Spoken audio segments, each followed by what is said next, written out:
ছোট্ট এই জীবনে সুখী হতে অনেক বেশি সম্পদের প্রয়োজন পড়ে না।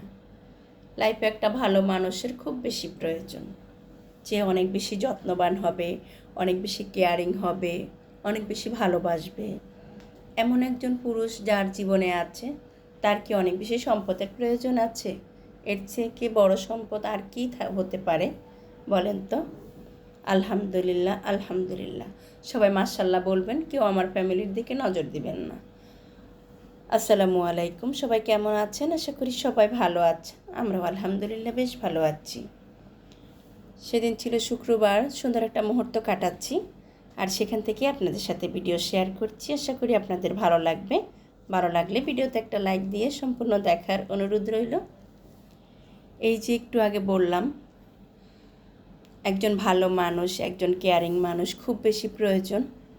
দেখেছেন আমাদেরকে অটোতে দিয়ে আমার এই সুপুরুষটা কিভাবে আমার অটোর পাশে পাশে আমাদেরকে খুব যত্ন করে ফলো করে করে নিয়ে এসেছে তার গন্তব্যে।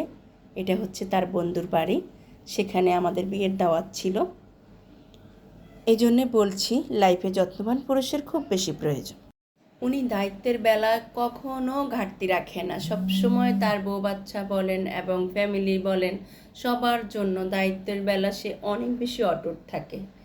এই জায়গা থেকে আমি ওনাকে অনেক বেশি শ্রদ্ধা করি, অনেক বেশি ভালোবাসি। আমার খুবই ভালো লাগে তার এই জিনিসগুলো। তো সবাই মাশাআল্লাহ বলবেন, কেউ নজর দিবেন না। যাই হোক, এই তো আমরা বিয়ে বাড়িতে চলে এসেছি, আর এখন হচ্ছে খাওয়া দাওয়ার পালা। বিয়ে বাড়ি মানে হচ্ছে খাওন আর খাওন।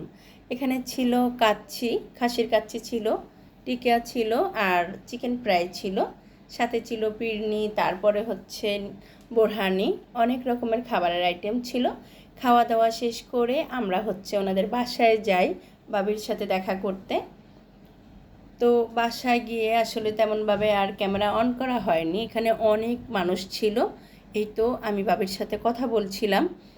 আর বাবির বাসাটা অনেক সুন্দর, অনেক সাজানো গোছানো। ওনাদের এখানে 2টা বাড়ি। তো এই বাড়িতে আগে এসেছি বাবির সাথে দেখা করে, তারপরে হচ্ছে ওনাদের আরেকটা বাড়ি আছে, সেখানে যাব। আর সেদিন অনেক বেশি গরম ছিল, গরমের কারণে কি যাব আর কি করব, এত বেশি গরম পড়েছে, এসি থেকে একদম বের হতে ইচ্ছে করছিল না। সেই সাথে আমি পরেছি আবার শাড়ি। আমার তো শাড়ি পরতে বেশ ভালো লাগে, তবে এত গরম আর এখন তো অনেক বেশি ওয়েট বেড়ে গিয়েছে, তাই শাড়ি পরা একদমই ছেড়ে দিয়েছি।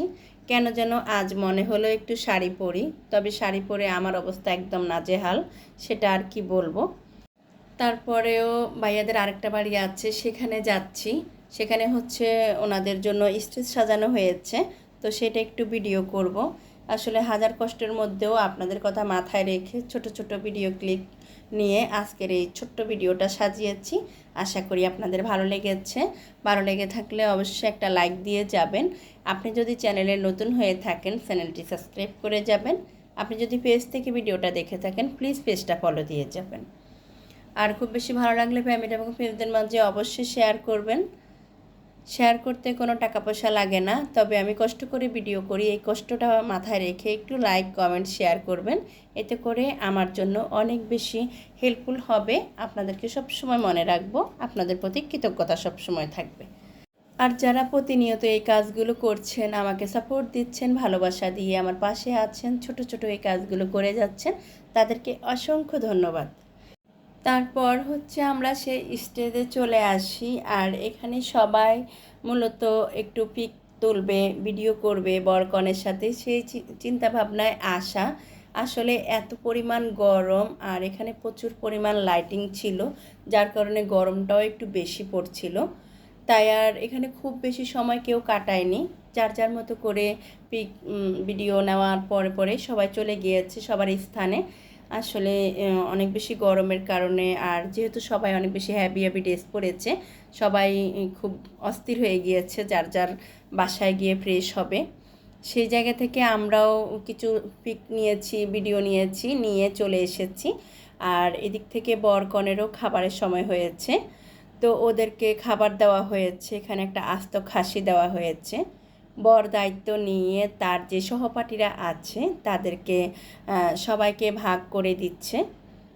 বর যেহেতু কয়েক মাস আগে বিয়ে হয়েছে, একটু পুরনো হয়েছে, তাই অত বেশি আর আনইজি ফিল করছে না। নিজের মতো করে খাবার দাবার গুছিয়ে সবাইকে দিচ্ছে, এমনকি নিজেও খাচ্ছে।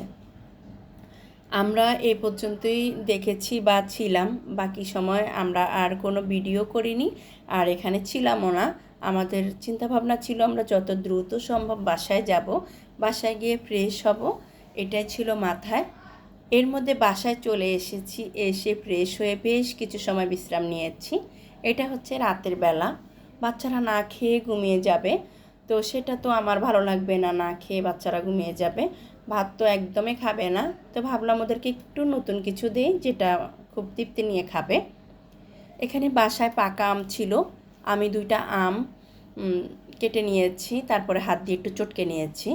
সাথে দিয়েছি গুঁড়ো দুধ, সামান্য পরিমাণ চিনি, আর নারকেল কোড়া ছিল সেটা দিয়েছি। আর এখন দিচ্ছি মুড়ি, এটা দিয়ে খুব ভালো করে মেখে নেব। তারপর হচ্ছে ওদেরকে এটা খাইয়ে রাতের ঘুমাতে দেব। যাই হোক, এই ছিল সব মিলিয়ে আমার আজকের ভিডিও। আশা করি আপনাদের ভালো লেগেছে। ভিডিওর এই পর্যন্ত থেকে থাকলে আপনাদেরকে অসংখ্য ধন্যবাদ। লাইক দিতে ভুলে গিয়ে থাকলে অবশ্যই একটা লাইক দিয়ে দেন। দেখা হবে পরবর্তী ভিডিওতে। ততক্ষণ সবাই ভালো থাকবেন, সুস্থ থাকবেন, আমাদের জন্য অনেক বেশি দোয়া করবেন। আল্লাহ হাফিজ, আসসালামু আলাইকুম।